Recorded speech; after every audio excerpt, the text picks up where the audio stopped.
Bonjour à toutes et à tous. Bienvenue à cette masterclass sur les modèles de gouvernance, notamment pour innover en faveur de l'environnement et le social. Alors je précise effectivement, les micros donc, du coup ne seront pas très forts. Si vous entendez mal, n'hésitez pas donc, du coup, à flasher le QR code pour pouvoir écouter avec vos écouteurs. Alors, j'ai envie de vous dire, on finit la journée en beauté, notamment avec un sujet qui est crucial pour la transformation des modèles, puisqu'on va parler de gouvernance. Alors la gouvernance, elle est essentielle, elle est centrale à tous les fonctionnements de toutes les organisations. Ça, c'est sûr et net. Et que ce soit pour assurer une bonne performance financière, une bonne performance extra-financière avec l'environnement et le social, il faut absolument avoir une bonne gouvernance. Et tous les modèles de gouvernance ne sont pas forcément réplicables d'une entreprise à une autre. Il faut prendre en compte ses valeurs, son histoire, son patrimoine. Et forcément, ça rend beaucoup plus complexe la réplicabilité des modèles pour savoir comment du coup, prendre en compte le sujet. Il est pourtant primordial, parce que lorsqu'on parle de progrès, il est primordial d'avoir une gouvernance saine et innovante qui permet d'avoir un socle suffisamment robuste pour bâtir ensuite une entreprise qui a une bonne performance globale. Alors pour décrypter ce sujet qui est passionnant, nous avons l'honneur et le plaisir d'accueillir Mathieu Hertzer, président national du CJD, et Jémy Colomier, cofondateur de Trion, qui va venir dans un instant. Mathieu, merci beaucoup de ton temps, merci beaucoup d'être avec nous. Je te laisse peut-être prendre la main pour notamment présenter le CJD et expliquer un peu ta vision, notamment sur les modèles de gouvernance. Merci Thomas. Merci à tous. C'est fin de journée, c'est un peu compliqué, je pense. Donc moi j'ai mes petites anti-sèches parce que je suis à peu près dans le même état que vous. Je suis Mathieu Hertzer, président du CJD. Le CJD, c'est une association de loi de 1901 qui regroupe des dirigeants d'entreprise. Donc on a dans le mouvement à peu près 6000 dirigeants de TPE, PME qui sont répartis globalement à hauteur de 17% dans les services aux entreprises, aux collectivités et aux particuliers, 15% dans le BTP, 8% dans la banque, assurance, etc. Le CJD a 3 casquettes. Déjà, c'est l'école du dirigeant. On a des commissions de travail dans les sections locales. On a aussi un organisme de formation qui a donné l'année dernière 72 000 heures de formation. Donc vraiment l'école du dirigeant. Deuxième aspect du CJD, le CJD est un action tank. Donc on expérimente beaucoup de choses sur le terrain, dans les entreprises des membres, et on les remonte à la tête de réseau, ce qui permet de les redescendre ensuite auprès de nos autres membres qui peuvent à leur tour expérimenter. Troisième aspect du CJD, c'est un mouvement militant, un mouvement humaniste. Le CJD, je reconnais des membres d'ailleurs, il y a quelques membres. Le CJD a toujours cherché à réconcilier le patronat et les salariés. Il a par exemple milité pour la création de l'assurance chômage, pour le développement de l'alternance, pour la semaine de 35 heures, pour la semaine de 4 jours également, plus récemment. Notre raison d'agir depuis 1938, c'est mettre l'économie au service du vivant. Aujourd'hui, je ne suis pas là pour vous parler du CJD. On est ensemble pour répondre à une excellente question. Quel modèle de gouvernance pour innover en faveur de l'environnement et du social? Donc, ça signifie quel modèle de gouvernance pour œuvrer sur la performance extra-financière. Et ça, c'est ce qu'au CJD, on appelle la performance globale, dont Thomas a un petit peu parlé tout à l'heure. Ah, il faut que je prenne la zapette. C'est à ce stade, il faut que je prenne la zapette. Hop. Quand on prend au sérieux le sujet de la performance extra-financière, ça questionne forcément le mode de fonctionnement classique d'une société à capitaux. La compta, les choix stratégiques de développement, le partage du pouvoir, la place et le choix des partenaires et des clients, le juste salaire, etc. Donc si on veut réellement donner autant de place aux indicateurs sociaux, environnementaux qu'au chiffre d'affaires, il est souvent difficile de se lancer. Ce qu'on voit au CJD, c'est que ça suppose une transformation globale du modèle de pilotage, avec une vision des résultats à long terme. Et ça, c'est très compliqué à mener tout seul. C'est compliqué, surtout dans un contexte économique tendu. Et pourtant, c'est nécessaire pour 2 raisons. Première raison, c'est que les phénomènes de crise qu'on connaît actuellement vont avoir tendance à s'accélérer. La dernière étude du service prospectif de l'assureur AXA confirme cet aspect-là. Donc les phénomènes de crise, effectivement, il y a une accélération qui est clairement prévue aujourd'hui. C'est la première raison, les crises qui vont s'accélérer. La deuxième raison est un peu plus humaine. C'est déjà que côté dirigeant, le dirigeant est souvent seul sur sa chaise, il prend beaucoup de décisions seul. Ça, c'est d'un côté, côté dirigeant. Et de l'autre côté salarié, les salariés sont aujourd'hui en quête de sens. Ils ont besoin de comprendre pourquoi ils se lèvent le matin, ils veulent plus de responsabilité. Donc entre la succession de crises d'un côté et le côté humain de l'autre, eh ben, ça fait 2 questions, 2 raisons qui confirme que c'est absolument nécessaire de se questionner sur le modèle de pilotage des entreprises. Alors c'est évidemment pas pour ça qu'il faut tout abandonner tout de suite et transformer votre SA en SCOP, en société coopérative. Le contexte actuel nous impose un changement de stratégie et même de philosophie globale vis-à-vis de l'entreprise, vis-à-vis du rôle de l'entreprise. Quand on prend en compte la performance extra-financière, l'entreprise assume pleinement son rôle dans la société et donc son impact sur l'ensemble de la population, au-delà juste des clients et des partenaires. Selon l'Observatoire des marques dans la cité, 60% des Français pensent que les entreprises ont un impact plus important que les gouvernements dans la création d'un avenir plus durable. Donc 60% des Français comptent sur les entreprises. L'entreprise a une responsabilité et nous avons collectivement une responsabilité. Cette responsabilité de l'entreprise, on la prône depuis toujours au CJD et c'est ce qu'on appelle le CJD la performance globale. Cette idée, elle part d'une conviction profonde, elle part d'une conviction que, au-delà de la performance économique, l'entreprise a un impact nettement plus important encore. Elle a un impact sur les relations sociales, elle a un impact sur l'environnement, sur la biodiversité, sur la réduction de CO2, etc. Et donc, elle a un impact pour l'avenir, un impact sociétal. Pour nous, au CJD, la performance économique, elle a du sens. Elle a du sens si elle est au service de la performance extra-financière, donc la performance sociale, sociétale et environnementale. Et l'extra-financier, c'est finalement le seul intérêt partagé par tous les acteurs des entreprises. Et ça va jusqu'aux clients, aux partenaires, aux salariés, etc. De la même manière que le PIB ne donne pas l'état de santé d'un pays, le CA dit très peu de choses des résultats de l'entreprise en matière d'environnement et de social. Et pourtant, ces sujets extra-financiers sont aujourd'hui cruciaux. Donc on a d'un côté des dirigeants qui ont du mal à prendre des décisions seuls. On a de l'autre côté des sujets extra-financiers qui sont cruciaux, surtout dans le contexte actuel où les crises vont avoir tendance à s'accélérer. Autant donc prendre des décisions ensemble. En partageant la prise de décision, le dirigeant s'assure finalement que l'intérêt collectif soit représenté dans les instances décisionnelles. Et vu les défis climatiques, vu les enjeux RH, même si aujourd'hui on est un peu sceptique par rapport aux problèmes qui se présentent sur le plan environnemental, aujourd'hui il est absolument indispensable d'intégrer ces nouvelles problématiques. Et ça fonctionne. On va prendre l'exemple d'un de nos membres, Timothée, qui est JD à Lyon et qui gère une société d'édition de logiciels. Timothée, il a lancé dans son entreprise, il a autorisé un groupe de 15 collaborateurs à monter un groupe de travail et de réflexion. Et ça aboutit, ce groupe de travail et de réflexion aboutit à un plan d'action d'une vingtaine d'actions concrètes qui ont permis une réduction des émissions CO2 de 20% en 2 ans.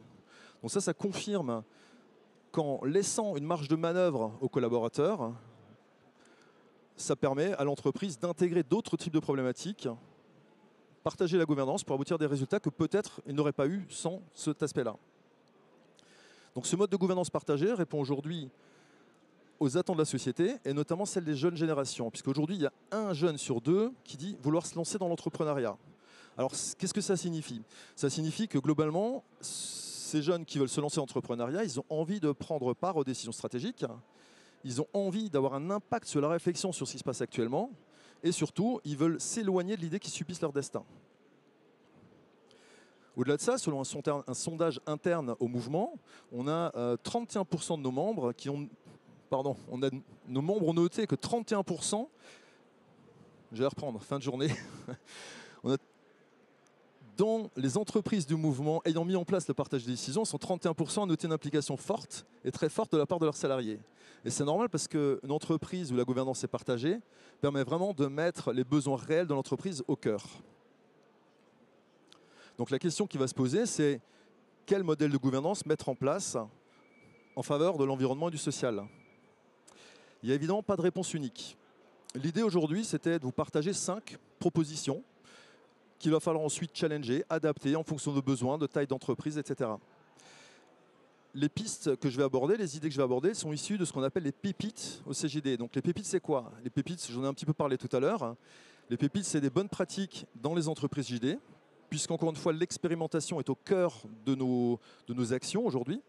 Les pépites, c'est quelque chose qu'un membre a expérimenté sur le terrain.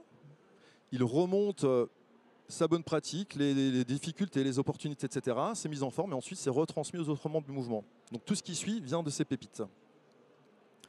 Donc pour imaginer un nouveau modèle de gouvernance, vous pourriez déjà avoir envie de challenger le statut juridique, la forme juridique de votre entreprise. Hop. Donc première idée que je vais vous soumettre, c'est la mise en place d'une gouvernance partagée grâce à une SCOP. Alors une SCOP, c'est une société coopérative de production, ou société coopérative et participative. On va prendre l'exemple de Luc, qui est l'un de nos membres. Luc, il a 38 collaborateurs, et Luc, il est convaincu que la valeur de son entreprise, c'est ses collaborateurs sur le terrain qu'il a créés, grâce à leurs compétences et leur forte autonomie. Il a donc proposé à ses collaborateurs de se mettre en SCOP et leur transférer une partie du capital. La SCOP, ce n'est pas à proprement parler un statut juridique, c'est un statut qui vient s'ajouter à votre statut SA, SARL, etc. Donc c'est quelque chose qui vient se greffer par-dessus l'existant. Donc même si Luc dirige un groupe qu'on peut qualifier de capitalistique, le groupe est organisé sur un mode coopératif. Quand il a créé le groupe, il l'a constitué comme une communauté et a associé dans chacune de ses structures les salariés, les parties prenantes les plus impactantes, et dans l'une de ces structures, il a intégré les principaux fournisseurs, et sur l'autre structure, ses principaux distributeurs. Donc il a partagé le pouvoir, et il a également partagé le capital en cédant la majorité de son entreprise. Ça, c'était l'exemple de la SCOP. On va prendre un deuxième exemple avec le modèle de la SASPO. Une SASPO, on va s'appuyer sur ce qu'a mis en place Eric. Eric, il est en Aquitaine. Donc SASPO, c'est une société à action simplifiée à participation ouvrière. L'avantage du modèle, c'est que l'ensemble des salariés deviennent actionnaires de l'entreprise. Actionnaires de façon équitable et sans aucun engagement financier pour eux. C'est le seul statut juridique qui existe actuellement qui met sur un même niveau la valeur du capital et la valeur du travail. Dans l'exemple que je vous cite, les actionnaires possèdent des actions en capital, donc à hauteur de 75% des actions, et les salariés possèdent 25% des actions sur des actions de travail. Donc ces actions de travail appartiennent aux salariés de l'entreprise. Ces actions ont été distribuées gratuitement aux collaborateurs et elles ouvrent les mêmes droits que les actions du capital, droit de vote en AG et participation aux résultats. Pour autant, donc dans l'exemple de l'entreprise dont je vous cite, il y a 70 collaborateurs. Pour autant, ces 70 collaborateurs ne possèdent pas individuellement des parts. Ils ont rejoint une société qui s'appelle une société coopérative de main-d'œuvre, donc une SCMO, qui, elle, détient les 25% de parts. Et dans cette SCMO, il y a 3 représentants qui sont désignés pour participer aux AG et aux décisions de l'AG. Donc ça, c'est un exemple de forme juridique en SASPO. Alors, changer de forme juridique, ça peut être assez lourd, assez contraignant. Il y a d'autres façons de faire pour partager la gouvernance et c'est sur quoi on va aller maintenant. Il faut garder en tête que statut n'est pas vertu. Dans une société à capitaux, donc dans une société dans la forme juridique dans laquelle vous êtes potentiellement actuellement, dans une société à capitaux, vous pouvez aussi intégrer vos salariés et vos parties prenantes dans la gouvernance sans toucher à votre forme juridique et sans impact sur votre actionnariat. Je vais prendre 3 autres exemples, toujours issus des pépites. Et encore une fois, ces 3 exemples sont juste là pour donner des idées, une première base de réflexion. Ce n'est pas des recettes miracles. Chaque exemple que je vous citais a des avantages, des inconvénients, ses propres difficultés, ses propres opportunités. Donc prenez pas ça comme des recettes, c'est juste une première base de réflexion. Troisième idée que je vais vous présenter. Hop. Troisième idée, c'est la mise en place de la stratégie avec les parties prenantes. Donc ça, c'est l'exemple d'Olivier dans les Hauts-de-France. Il a une centaine de collaborateurs et il produit et distribue des produits d'hygiène et de soins pour les hôpitaux. Le partage de la décision chez Olivier, il s'est fait en 2 étapes. D'abord, Olivier, il a commencé par rédiger lui-même la stratégie de son entreprise à 5 ans. Donc il s'est pris des temps d'agenda pour rédiger la stratégie. Alors, il l'a fait un peu challenger par les membres du CJD, mais sans y mêler ses collaborateurs. Son objectif, c'était de définir précisément où il voulait aller, en laissant ensuite le soin à ses parties prenantes du comment y aller, de quel plan d'action mettre en place. Donc une fois qu'il avait terminé de rédiger sa stratégie, il a regroupé ce qu'on peut appeler son CODIR élargi. Sur 2 journées, il a regroupé 15 collaborateurs sur ses 100 clients. Il a regroupé des clients, des partenaires comme son assureur et son commissaire aux comptes, des fournisseurs également. Donc la première demi-journée, Olivier a présenté sa stratégie à 5 ans. Et sur le jour et demi qui restait, les ateliers ont été mis en place pour en petits groupes, constituer un plan d'action pour déployer cette stratégie. Donc là, c'est un exemple où le dirigeant a réfléchi à la stratégie seul dans son coin, et ensuite il mêle toutes ses parties prenantes pour écrire le plan d'action pour déployer la stratégie. C'est la troisième idée. Quatrième idée, toujours sans changement de forme juridique, c'est le pilotage participatif. C'est l'exemple de Cédric, en Occitanie-Pyrénées. Cédric a mis en place un comité de pilotage qui était constitué de son bras droit, de 2 managers d'équipe et de sa DRH externalisée. Ce qui est important dans son comité de pilotage, c'est que lui-même n'était pas présent. Donc Cédric n'était pas dans le comité de pilotage. Il était juste constitué de 4 personnes de son équipe. L'objectif, c'était d'inciter les collaborateurs à prendre leur place et de ne pas le mélanger lui, de ne pas le mêler lui à la prise de décision. Tous les 15 jours, son comité de pilotage se réunit pour discuter des sujets d'évolution de l'entreprise, discuter des sujets de lancement de nouveaux projets ou tout autre sujet moins opérationnel. Et régulièrement, le bras droit d'Olivier lui fait un retour sur les sujets qui l'intéressent pour qu'Olivier puisse prendre la décision, pour Cédric, pardon, puisse prendre la décision de façon éclairée. C'était le 4e exemple, la 4e idée, pilotage participatif. On va passer à la 5e idée, donc 3e idée sans changement de modèle, qui est l'holacratie. Ça, c'est l'exemple de Thierry en Centre-Île-de-France. Donc Thierry, il a une 50aine de collaborateurs. Et l'holacratie, c'est un petit peu plus compliqué à mettre en place que les 2 idées précédentes. Je vais faire un peu la théorie. Donc l'holacratie, c'est une remise en question complète du modèle de management pyramidal. Donc là, on n'est plus sur du pyramidal, on est sur de l'horizontal. Sur l'horizontal, les structures, effectivement, sont côte à côte, on va dire, et chaque collaborateur remplit différents rôles plutôt que de remplir une fiche de poste. Donc il sort un peu de son cadre habituel et il entre dans différents rôles. Dans l'holacratie, il y a des équipes autonomes qui se forment pour prendre en charge certaines tâches et les salariés passent librement d'une équipe à l'autre. Peu importe le sujet, à partir du moment où ils ont une appétence pour ce sujet. Pour que ça fonctionne, pour que l'holacratie fonctionne, il y a un ensemble de règles. Donc l'holacratie est vraiment régie par un ensemble de règles pour que tout fonctionne correctement. L'idée, c'est vraiment de privilégier l'autogestion et l'efficacité plutôt que de se concentrer sur la responsabilité d'une seule personne. Donc le système s'appuie bien sur un découpage de l'entreprise en cercles autonomes où les responsabilités de chacun sont définies. Et l'ensemble de ces cercles, de ces différents cercles, donc de ces différentes fonctions dans l'entreprise, ils sont évidemment alignés sur une raison d'être commune. Ça, c'est la théorie. En pratique, Thierry, notre JD, il y allait par étapes, évidemment, puisque c'est quand même des gros changements dans l'entreprise. Et il a commencé par monter un premier groupe de 8 personnes en lançant une expérimentation sur 8 mois, sur 2 cercles, donc 2 thématiques. La thématique fonction RH et le recrutement. Il a lancé ça en organisant une formation théorique de 2 jours avec des mises en situation pour que l'ensemble des personnes concernées par l'expérimentation puissent appréhender l'holacratie et ses nombreux process. Parce qu'encore une fois, sur l'holacratie, il y a des process. Après 8 mois, tous les membres de ce groupe d'expérimentation étaient clairement convaincus de l'intérêt pour l'entreprise de mettre en place l'holacratie, de la déployer complètement. Et ils ont donc proposé à l'ensemble des collaborateurs de déployer ce nouveau système de fonctionnement, ce nouveau mode de gouvernance au sein de l'entreprise.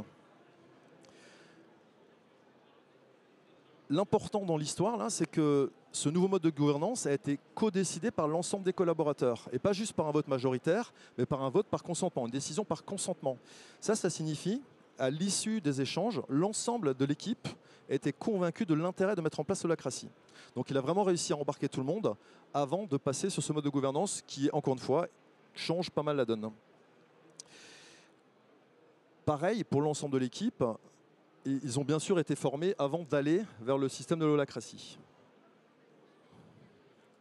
C'était la 5e idée, l'holacratie qui fonctionne encore une fois sur un mode de pilotage horizontal avec partage de la gouvernance. Donc on a parlé de la SCOP, on a parlé de la SASPO, on a parlé d'une mise en place de stratégies avec les parties prenantes, pilotage participatif et d'holacratie. Retenez juste, encore une fois, c'est hyper important qu'il n'y a pas un modèle absolu, il n'y a pas un modèle meilleur qu'un autre. Il n'y a pas une façon de faire qui est mieux pour vous qu'une autre. Ça va dépendre de vos équipes, de la maturité de votre entreprise, de votre envie, etc.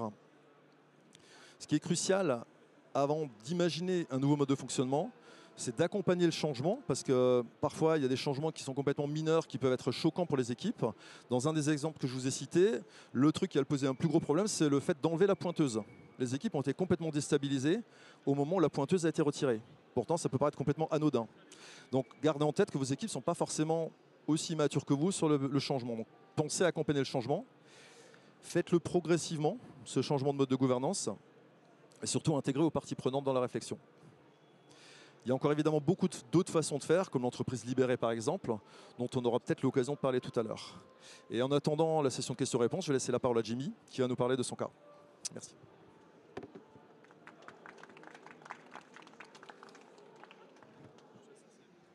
Merci beaucoup Mathieu, en tout cas pour ce riche partage et cette vision, notamment de tous les modèles de gouvernance. Effectivement, on peut beaucoup innover sur les modèles de gouvernance. Alors justement, on va parler d'innovation, ça tombe bien, parce que Jimmy, tu es un innovateur vraiment en herbe et tu as toujours cette volonté d'innover.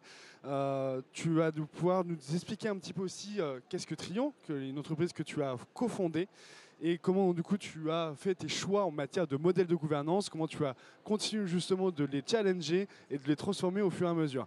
Alors peut-être pour débuter, est-ce que tu pourrais te présenter aussi un peu Trion?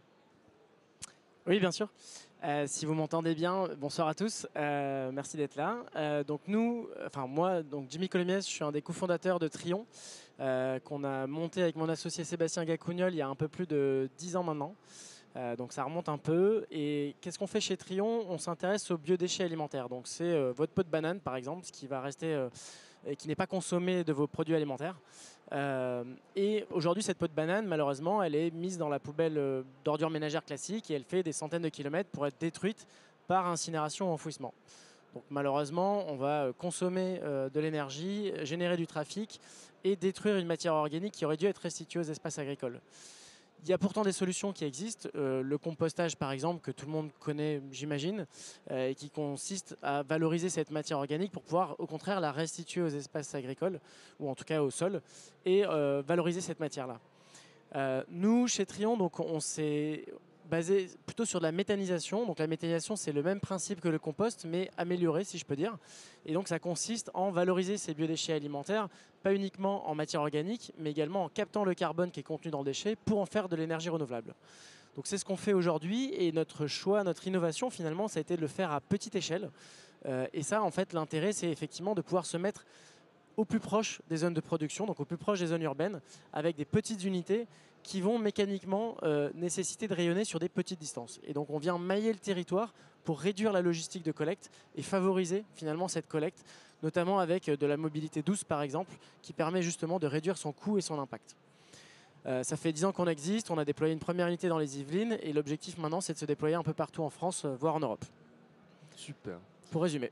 Pour résumer, effectivement, c'est un super projet maintenant tu fais 10 ans, depuis 10 ans avec une super innovation. L'une de tes spécificités, c'est que tu es une entreprise à impact. Donc du coup, tu as développé toute une solution pour avoir un impact positif sur la transition environnementale. Alors, je sais que tu as développé aussi beaucoup ta gouvernance au fur et à mesure des années, parce que j'imagine que l'idée c'était d'avoir un impact à la fois positif en externe, par le biais de la mise en l'application d'installation, mais aussi en interne. C'est ça? Ouais. C'est un peu ça. Ça veut dire qu'initialement, nous, finalement, notre impact, il est défini par notre objet social et notre innovation. C'est effectivement pouvoir agir en faveur de l'environnement et de la planète en détournant finalement les déchets qui sont pour l'instant détruits à grand impact, enfin à grand coût d'émissions de CO2, de trafic, etc. Mais finalement, mon associé Sébastien et moi, on partage aussi des valeurs plus larges qui ne sont pas uniquement cet impact environnemental qui est finalement natif de notre société et de l'innovation qu'on porte, mais également les autres enjeux qui ont été taclés, Mathieu en a parlé, sociaux, et qui vont au-delà juste de cette activité et de cet impact environnemental. Et donc c'est pour ça que finalement, de fil en aiguille, même si initialement on s'est plutôt lancé sur on a porté, on va dire, cette innovation dans l'objet et l'objectif d'avoir un impact environnemental, on a finalement un peu varié nos plaisirs et on a un peu élargi notre scope, plus uniquement à cet aspect environnemental, mais également à tout l'aspect social et sociétal, et notamment au travers de la gouvernance, qui est super importante pour nous, puisque finalement, on est ce qu'on reflète. Et donc l'enjeu pour nous, c'était vraiment d'avoir une équipe qui soit le reflet de ce qu'on veut appliquer à l'extérieur. Et donc, est venu notamment ce sujet de la gouvernance et notamment de la gouvernance partagée, on en reparlera juste après. C'est ça, alors justement, ça tombe bien parce que tu veux avoir un impact aussi en interne très fort en matière sociétale, sociale, pas que environnementale. Ça passe aussi par l'intégration de tes collaborateurs dans ta gouvernance. C'est ça? Ou est-ce que tu as quel est le modèle que tu as un peu mis en place au début? Parce qu'on va voir qu'il a évolué au fur et à mesure. Au début, quel est le modèle que tu avais mis en place pour notamment les intégrer pleinement dans l'entreprise, dans la mission que tu t'es donnée, et quels bénéfices tu as pu voir? Oui, donc on a commencé finalement un peu comme beaucoup d'entrepreneurs, j'imagine que vous avez peut-être vu aujourd'hui, par créer une société assez conventionnelle, finalement une SAS, une société par action simplifiée, parce que c'est l'outil le plus flexible, le plus pratique et le plus adapté, on va dire, à ce genre de projet innovant. Avec finalement tout ce qu'il y a autour et tout ce qui est classique autour, donc que ce soit les statuts, le pacte d'actionnaires, tous les éléments, on va dire, assez conventionnels. Mais finalement, quand on s'est dit qu'on voulait aller au-delà finalement de notre seul objet social environnemental, eh ben, il a fallu travailler un peu ce sujet et on n'a pas été tout de suite une entreprise à mission finalement. Il a fallu quasiment 6-7 ans avant qu'on commence à engendrer ce changement-là, parce qu'on a décidé au début de se concentrer aussi sur la mission finalement environnementale. Mais progressivement, on a fait évoluer ça et donc on a contribué finalement à cette évolution en intégrant à la gouvernance tous nos salariés. Donc en fait, on a élargi finalement notre mode de gouvernance, pas uniquement à des réunions entre moi et mon associé ou nos investisseurs, mais à des réunions un peu plus larges où ça passe un peu par différentes étapes. Ça passe avant tout par une transparence. Donc l'idée, c'est aussi de redescendre l'information, d'être assez transparent avec tout le monde. Et une fois qu'on a redescendu ça, que tout le monde est un peu sur un pied d'égalité d'information, de connaissances, c'est récupérer les retours en fait, c'est de prendre les remontées et là de profiter finalement d'avoir pas juste une ou deux visions ou trois avec nos investisseurs, mais finalement une vision assez partagée, collaborative, où on va avoir finalement des retours assez différents en fonction aussi des métiers qu'on va avoir au sein de notre entreprise, des sensibilités des uns et des autres, puisqu'effectivement en fonction des métiers, on va avoir différents types de compréhension, d'interprétation et de retour, d'idées. Et donc c'est ce qu'on a commencé à mettre en place progressivement jusqu'à arriver à un modèle qui est encore plus poussé, qui est celui de l'agrément ESUS, dont on va parler juste après. Effectivement, alors, on va en parler. Alors peut-être avant de parler de l'agrément ESUS, parce que j'ai cru voir aussi que tu étais société à mission. Alors ça change pas mal la gouvernance aussi, j'imagine, de l'entreprise. Qu'est-ce qui a motivé ton choix? Est-ce que le passage vers un modèle de société à mission, il a été simple? Oui, alors oui et non. Rien n'est simple et tout est simple. Il suffit d'y mettre l'effort et aussi parfois un peu d'argent. Alors l'erreur qui n'est pas vraiment une erreur, mais finalement, moi ce que je pourrais donner comme conseil aujourd'hui, c'est que ça coûte rien de le faire dès le début. Voire c'est plus simple, parce qu'en fait finalement l'évolution va nécessiter de réorganiser, elle va nécessiter d'avoir l'accord de tout le monde, elle va nécessiter aussi d'y mettre un peu d'argent, j'en parlais, puisque si on inscrit tout directement dans les statuts, dans l'organisation, dans les documents, c'est tout de suite plus simple que quand on a besoin de le modifier. Donc finalement, nous, on s'est concentré au début à fond sur notre activité, notre mission environnementale. Ça faisait partie de nos valeurs et je pense qu'on l'appliquait, mais on ne l'avait pas forcément formalisé, d'avoir cette rayonnance un peu plus large. Mais finalement, c'est quelque chose qu'on a commencé à mettre en place progressivement et sur lequel finalement il a fallu y passer un peu plus de temps a posteriori. Bon, on l'a fait, ça s'est très bien passé et donc je ne peux que le recommander parce que ce n'est pas du tout quelque chose qui est ni insurmontable, ni si complexe que ça. Mais effectivement, peut-être que mon conseil aujourd'hui, ce serait de dire faites-le dès le départ. Si vous sentez que c'est vos valeurs, c'est votre vision et c'est ce que vous avez envie de porter, rien n'empêche de le faire dès le départ. Alors justement, j'ai envie de te poser la même question aussi pour l'agrément ESUS, dont tu nous as fait part juste avant. Quelle a été un peu dans ta motivation pour aller vers l'agrément ESUS? À quel moment tu t'es dit, d'accord, ok, c'est bon, je suis société à mission, ok, maintenant je vais aller chercher l'ESUS? C'est peut-être notre côté ingénieur qui est jusqu'au boutiste, où effectivement quand on fait quelque chose on le fait à fond et donc nous on avait voulu aller un peu jusqu'au bout de ce qu'on pouvait faire là-dessus. Et donc en fait il y a plusieurs niveaux, alors j'aime pas trop classer les entreprises ou les actions, mais voilà, on peut être une entreprise de l'ESS, on peut être une entreprise à mission ou on peut être une entreprise avec l'agrément ESUS. L'agrément ESUS étant finalement ce qu'on fait en France aujourd'hui de NEC plus ultra, si je peux dire, de plus poussé en tout cas en termes d'action sur ces sujets sociétaux et sociaux, en plus de l'environnemental.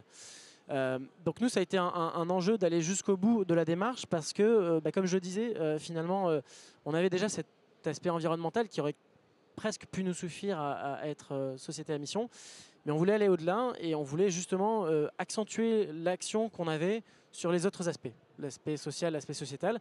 Et donc typiquement, quand on demande l'agrément ESUS, c'est pas juste un petit dossier avec un tampon à la fin, un petit label sympa qu'on va afficher sur nos présentations.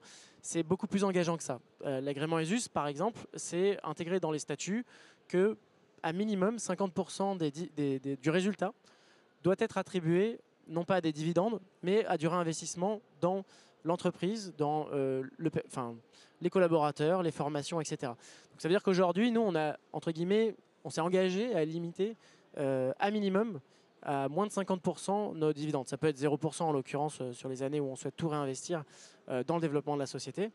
Mais c'est un engagement qui est fort, ce n'est pas un engagement qui est anodin. Dans nos statuts, de la même manière, en plus de notre objet social qui est l'activité finalement de ce qu'on fait, on a intégré les autres objets sociaux et sociétaux que sont la gouvernance partagée, les missions sociétales, notamment sur la sensibilisation, sur... je ne vais peut-être pas revenir sur toutes celles qu'on va avoir, mais en tout cas, on a énuméré, on a inscrit plutôt tous ces éléments-là qui font maintenant partie de la société et de son objet social et qui sont des choses sur lesquelles c'est pas non plus un engagement en l'air, on peut être retoqué là-dessus.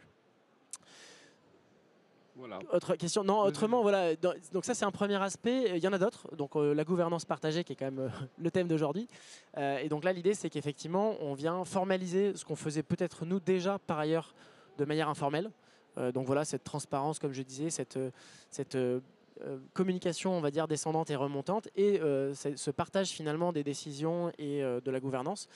Et bien là effectivement on vient le formaliser, on vient donc le formaliser dans le sens où on vient décrire ce qu'on fait et on doit entre guillemets s'y conformer puisque l'agrément ESUS n'est pas un agrément qu'on obtient une fois et puis on l'a ad vitam aeternam, c'est un agrément qui doit être renouvelé et donc sur lequel on doit montrer qu'on est actif et montrer également qu'on s'améliore. C'est un peu comme la qualité pour ceux qui sont rentrés un peu dedans déjà. C'est pas quelque chose qui est figé, au contraire c'est quelque chose qui doit être en perpétuelle évolution et continuer à s'améliorer. Donc voilà, ça nous force aussi à pas s'endormir sur nos lauriers et à continuer à faire progresser un peu cet élément-là. Et troisième et dernier élément qui me sort de la tête, mais j'ai mes petites notes, c'est la notion de partage de valeur. Alors là, qui n'est pas pour le coup forcément une contrainte, on va dire, de l'agrément ESUS, mais c'est quelque chose que nous, on a voulu aussi mettre en place pour pousser encore un peu plus loin cette démarche-là. C'est pas juste le partage de la gouvernance, mais également l'intégration au capital de la société des collaborateurs. Et donc là, l'idée, c'est que c'est un plan de BSPCE qui vient, et donc Mathieu en a un peu parlé, donner des actions aux salariés qui vont être partie prenante de la société, pas uniquement en tant que collaborateurs, mais finalement quasiment à titre, sur un pied d'égalité avec les autres actionnaires, que ce soit des investisseurs financiers, les fondateurs ou tout autre actionnaire de la société. C'est vrai que quand on t'écoute parler et quand on t'entend, on se rend compte véritablement que dans les choix de gouvernance, ça illustre parfaitement tes valeurs, parfaitement du coup comment tu projettes ta vision que tu peux avoir avec ton associé. Donc c'est vrai que cette gouvernance que tu as construite, c'était même pas une contrainte, c'était parce que c'était important pour toi, pour ton associé, ce comité de directoire, parce que tu savais où tu voulais aller, et pour cela, donc du coup tu as mis en place plein d'actions pour y arriver. J'aurais une dernière question et après on va passer une partie de questions-réponses. Parce que lorsqu'on entreprend, il y a toujours un certain moment où on fait notamment intervenir des partenaires financiers. Et alors les partenaires financiers, que ce soit des investisseurs ou alors des acteurs financiers, c'est vrai que ça peut toujours être aussi un peu une peur pour l'entrepreneur, puisqu'il fait entrer dans son board des personnes externes qui peuvent avoir un pouvoir de décision. Alors comment toi tu as fait pour gérer un peu cette période-là? Comment tu as fait pour choisir tes partenaires, choisir tes investisseurs, pour être certain qu'ils ne vont pas dénaturer toute la gouvernance que tu as mis en place? Oui, tout à fait. On parle de gouvernance et de gouvernance partagée. La gouvernance, ce n'est pas uniquement les fondateurs, enfin les dirigeants et les salariés, c'est aussi les autres actionnaires qui peuvent être simplement des investisseurs traditionnels. Et donc ça c'est un enjeu clé. Donc nous, c'est aussi une des raisons qui fait qu'on a défini 3 valeurs chez Trion. Et ce sont des valeurs qu'on va, nous, essayer d'appliquer et de respecter en interne. On va d'ailleurs s'en servir dans le recrutement pour s'assurer que les nouvelles personnes qui rentrent partageront ces valeurs et seront alignées finalement avec l'ambiance générale de l'équipe et sa vision. Mais c'est quelque chose qu'on applique aussi en externe et ça peut être chez les clients, les fournisseurs et surtout chez les investisseurs. Et donc là, on y vient. Moi, un des enjeux cruciaux finalement pour pour réussir finalement ce passage-là, ou en tout cas le faire dès le départ, c'est encore mieux comme je le disais, c'est finalement de bien choisir ses investisseurs aussi. Que ce soit des business angels ou des fonds d'investissement, il en existe toujours qui partagent ces valeurs-là, qui vont les avoir inscrites, alors je parle plus des fonds que des business angels, mais eux-mêmes dans leur statut et dans leur gouvernance. Et finalement, voilà, ça contraint peut-être un peu les opérations de financement parce qu'on va avoir affaire à moins d'acteurs, etc. Mais derrière, une fois que les investisseurs sont rentrés au capital, ça va finalement simplifier tout le reste de la vie de la société et des opérations, puisque finalement, on n'a pas trop à batailler sur voilà, est-ce que ça sert nos intérêts, est-ce que ça ne sert pas nos intérêts, etc. On va finalement avoir ce partage de valeurs et cette mission générale, on va dire, aussi bien environnementale, sociétale que sociale, qui va simplifier tous les échanges et toutes les prises de décision. Nous, aujourd'hui, nos investisseurs sont des super investisseurs en ce sens, puisqu'on a rarement besoin de batailler pour des décisions, qu'elles soient sociales, sociétales, mais aussi économiques, puisque, a priori, quand c'est bien expliqué et quand ça va dans ce sens-là, finalement, ça respecte à la fois notre vision, nos valeurs, mais les leurs, puisque c'est les mêmes. Donc je ne peux que recommander ça. La course au financement est un enjeu clé dans la vie d'une entreprise et son développement, mais elle ne doit pas se faire au détriment de ce qui construit le cœur et l'essence même de la société, à savoir ses valeurs. Super, merci beaucoup Jémy. Merci pour ta vision, ton expertise, ton retour d'expérience. On va de nouveau accueillir Mathieu justement pour une partie session, une partie questions-réponses. Et je vais laisser donc du coup la main à Valentine pour l'animer. Bonsoir. Alors à présent, je vais vous demander de partager vos questionnements, partager vos réactions à cette masterclass dans une session questions-réponses. Donc n'hésitez surtout pas à réagir et à prendre le micro si vous le souhaitez. Très bien. Commencez Thomas. Je préviens la régie, il faudra m'arrêter parce qu'on ne peut pas aller gouvernance pendant des heures. Hein. Je vous préviens juste. J'avais envie de poser une première petite question pour toi Mathieu, notamment sur le CJD. C'est quelle est donc du coup aujourd'hui la gouvernance que tu as mis en place en tant que président national du CJD et comment tu contribues notamment du coup au progrès environnemental et social puisqu'on est là pour en parler. Donc au sein du CJD. Alors, déjà, il faut savoir que le CJD est quand même régi par un ensemble de statuts, de règlements intérieurs qui imposent une gouvernance. Aujourd'hui, la gouvernance, je ne suis pas seul à prendre les décisions. Nous sommes déjà deux binômes, présidente, vice-présidente, Kitri qui est là, qui est la vice-présidente du CJD. On a derrière nous un comité exécutif qui on peut caricaturer ça un peu, si on doit faire un parallèle, c'est un peu le gouvernement. Et derrière ça, on a un conseil d'administration qui représente un peu le Parlement, si on peut dire ça comme ça. Un conseil d'administration qui est composé de... Donc le CJD est structuré à sections, donc on va dire les grandes villes françaises, régions, pas tout à fait les régions administratives, mais les grandes régions, et derrière la tête de réseau que je représente. On a donc des présidents de régions qui sont membres statutairement du conseil d'administration. Et du coup, j'ai Kitri, mon COMEX et moi, on va faire des propositions. Et derrière, elles vont être challengées par le conseil d'administration.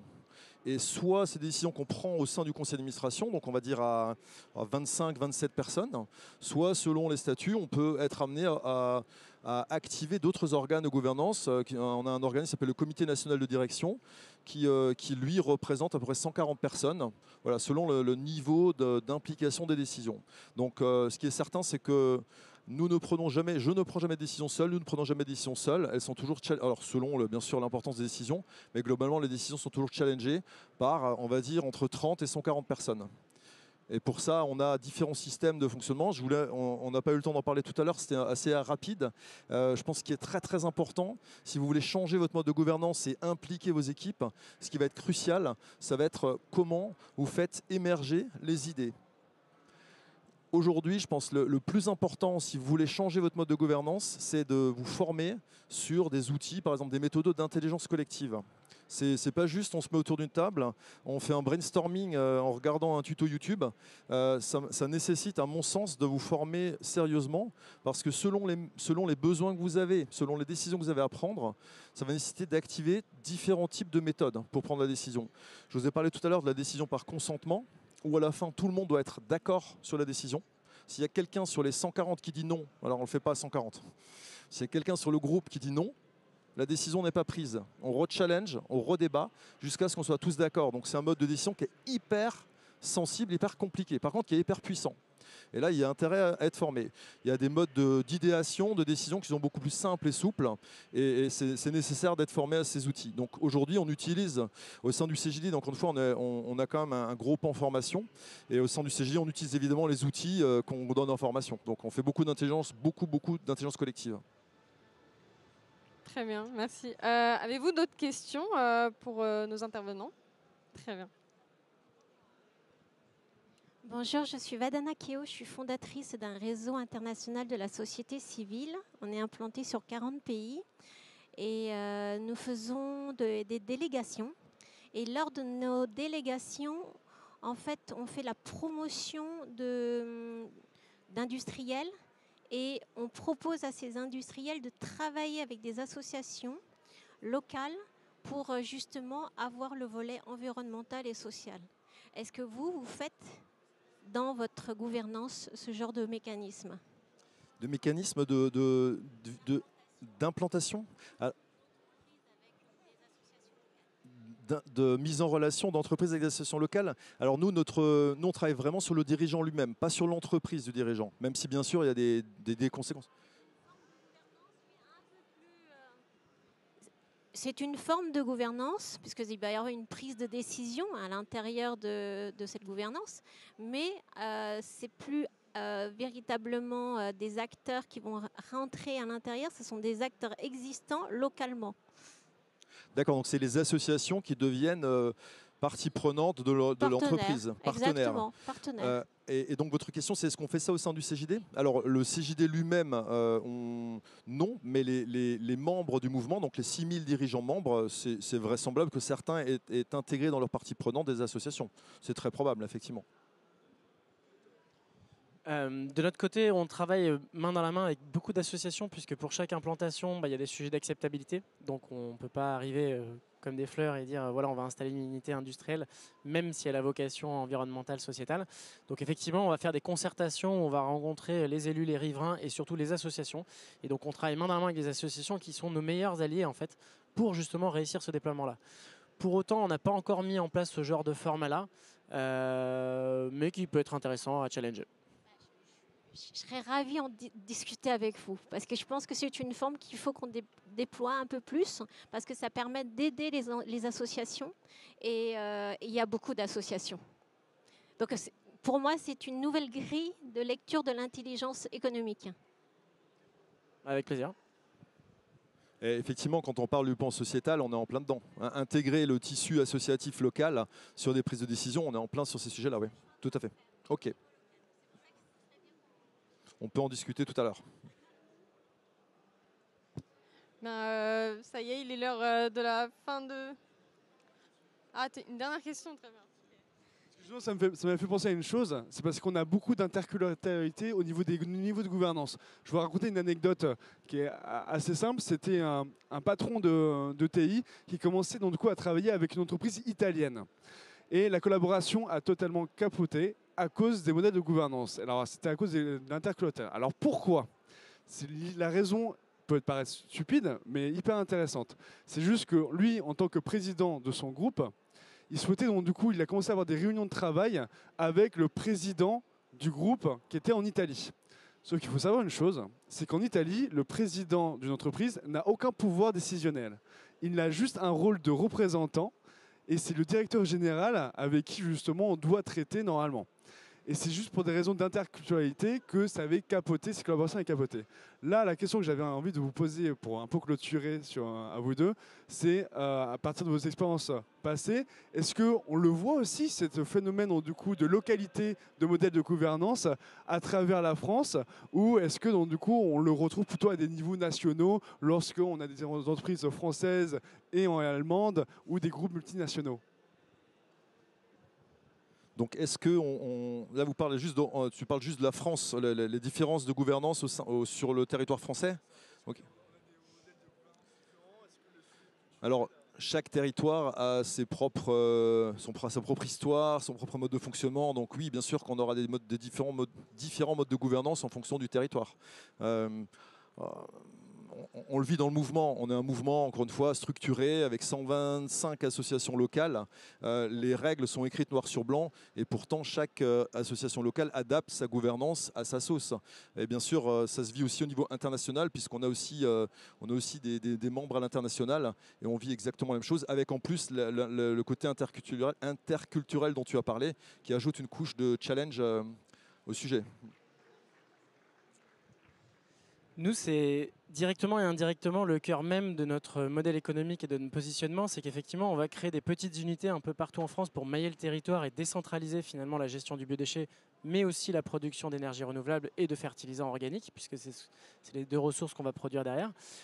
Et pour chaque unité, on va créer une société projet. Donc on va avoir une société dédiée à cette activité, à cette unité, avec du coup son propre personnel qui va, et donc là c'est tout l'enjeu de, alors on n'a qu'une unité en cours en ce moment, mais c'est tout l'enjeu de ce qu'on veut déployer par la suite, c'est qu'en fait on veut donner un maximum d'autonomie à ces sociétés projets, à ces unités, pour qu'elles puissent justement, entre guillemets, s'autogérer, avec évidemment le soutien et le support de l'équipe, on va dire, nationale, qui vient avec des expertises techniques, administratives, comptables, etc., mais qui en tout cas peuvent, elles, au niveau de l'opérationnel, conserver une forme d'autonomie et de gouvernance indépendante.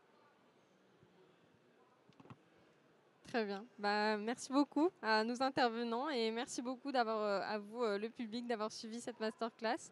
Il est maintenant l'heure de terminer et je vous remercie.